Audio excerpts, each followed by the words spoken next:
Como primer paso vamos a colocar un potenciómetro cuyo valor máximo va a ser de 36.000 ohms o bien de 36 kiloohms, y con la ayuda de un multímetro vamos a medir la resistencia que nos ofrecen los diferentes pares de patitas.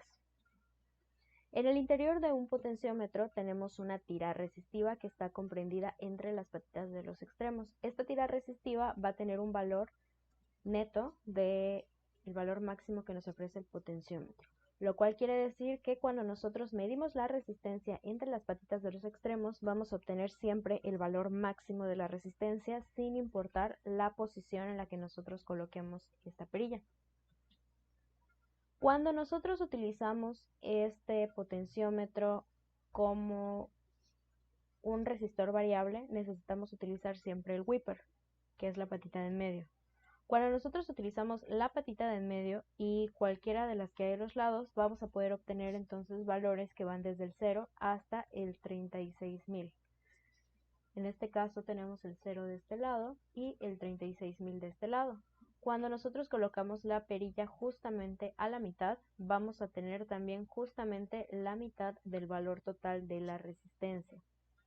Nosotros podemos utilizar cualquiera de los dos lados externos, pero al hacer esto vamos a cambiar también el punto de referencia desde donde estamos midiendo, por lo cual tendremos de este lado el máximo y del otro lado el mínimo.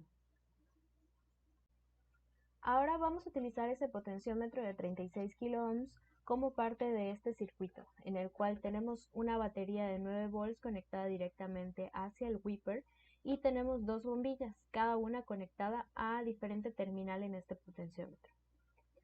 Sabemos que cuando la perilla está justamente a la mitad, ambas terminales están recibiendo la mitad de esta resistencia total, por lo cual ambas bombillas estarán encendidas con la misma intensidad. Sin embargo, a medida que nosotros cambiamos la posición de la perilla, cuanto más nos acercamos a una terminal, menor es la resistencia en este lado, por lo cual del otro lado va a ser mayor la resistencia, y esto lo podemos observar con la intensidad de la luz que nos otorga. En este caso, en el lado donde tenemos menor resistencia estará encendida con mayor intensidad y del lado contrario estará encendida con menor intensidad. Lo mismo cuando nosotros nos aproximamos hacia el otro extremo, de este lado tendremos menor resistencia, por lo cual la intensidad de la bombilla será mayor, y del otro lado, al tener mayor resistencia, la intensidad de la bombilla será menor. Ahora tenemos el siguiente circuito, en el cual tenemos una fuente de energía de 2 volts a 1.5 amperes, con el cual vamos a encender un LED y vamos a medir la corriente que pasa a través de él. Recordemos que para medir corriente necesitamos conectar el multímetro en serie con el circuito. Entonces aquí tenemos el primer caso, que es el LED de abajo. Para el LED de abajo tenemos que viene el negativo hacia el cátodo, por lo cual no tenemos ningún problema de polaridad. Entonces al iniciar la simulación el LED enciende y aquí tenemos una lectura de 11.5 miliamperes. Ahora detenemos la simulación y vamos a cambiar la conexión para ahora analizar qué es lo que ocurre con el LED de arriba. Sin embargo, aquí tenemos que el negativo de la fuente viene hacia el ánodo del LED, por lo cual tenemos un problema de polaridad.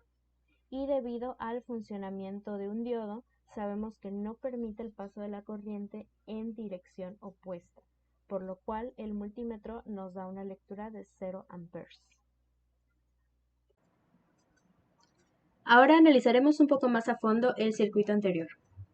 Tenemos que un diodo es una unión de dos materiales semiconductores con dopados distintos, pero sin entrar en detalles, esta diferencia de dopado hace que se genere una barrera de potencial, que como primera consecuencia hace que el paso de la corriente en uno de los sentidos no sea posible. Esto ya lo sabemos.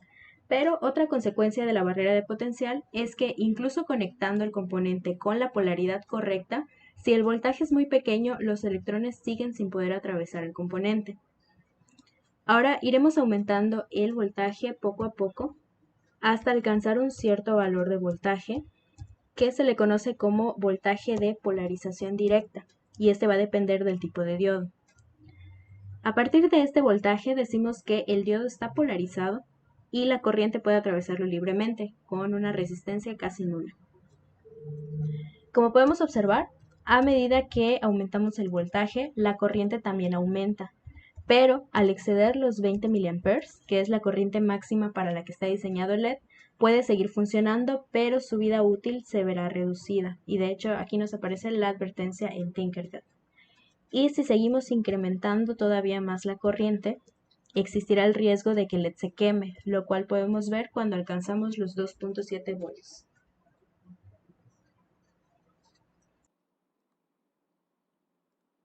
Nos pide que armemos el siguiente circuito con el generador de funciones, el osciloscopio y la lámpara. Coloca los valores del osciloscopio.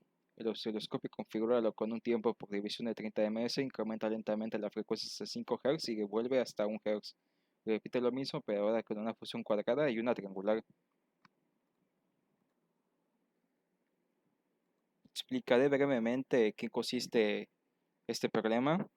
Para ello vamos a utilizar una función senoidal, la primera con una frecuencia de 1 y la otra con una frecuencia de 5. La amplitud sigue siendo 4 en todos y notamos cómo este va cambiando su señal, por así decirlo.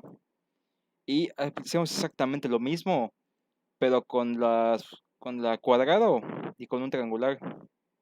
Vemos que es exactamente lo mismo. Igual con la función triangular, es lo mismo. Y ya para el final, hacemos esto con un LED,